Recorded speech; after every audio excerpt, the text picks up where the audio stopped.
Lengo kubwa la kikao hichi ni kuhakikisha kwamba tunafanya tathmini ya mwenendo wa wizara, hasa ukusanyaji wa mapato ya serikali. Kama ambavyo tunafahamu, katika mwaka wa fedha uliopita serikali iliwekea Wizara ya Madini kukusanya jumla ya shilingi bilioni 1.2, lakini hadi kufikia tarehe 23 tumeweza kukusanya shilingi trilioni 1.36. Kama nilivyosema hapo awali, serikali ilikuwa imepanga tukusanye trilioni 1.2, lakini kufikia tarehe 23 tumeweza kukusanya shilingi trilioni 1.36.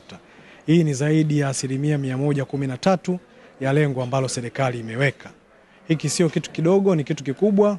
Kwa hiyo pamoja na lengo hilo la makusanyo, lakini mtafahamu kwenye budget ambayo imekamilishwa juzi, ambayo imesomwa na waziri wetu wa fedha, budget kubwa ya serikali, utaona kwamba kuna pendekezo ambalo limeletwa bungeni kwamba serikali tunapokuwa tunakusanya mapato yote kwenye sekta ya madini, basi tuhakikishe kwamba 10% ya yale mapato yanabaki ndani ya wizara au yanabaki ndani ya taifa letu, kuhakikisha kwamba tunafanya utafiti zaidi kwenye maeneo yote ya nchini kwetu. Wote tunafahamu nchi yetu hadi hivi sasa kwenye eneo la high resolution, kwa maana ya utafiti ule mkubwa, tumeshafanya 16%. Kwa hiyo chini ya Daktari Samia Suluhu Hassan ameelekeza kwamba ni lazima tufanye utafiti zaidi ya 16% ambao tumeifanya, na hii itareflect kule ambako kwa 16% basi tumeweza kukusanya hizi trilioni 1.4 na mambo mengine ambayo tumeweza kukusanya kupitia TRA.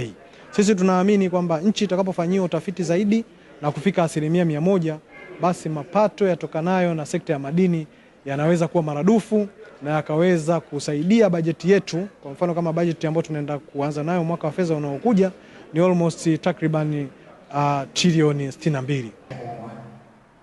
Kikao hiki kinatupa nafasi muhimu ya kufanya tathmini ya utekelezaji wa majukumu yetu ya mwaka wa fedha 2025-26 na kujadili mafanikio na changamoto zilizotokea pamoja na kuweka mikakati madhubuti ya kuanza mwaka wa fedha wa 2026-27 kwa ari mpya na mwelekeo imara.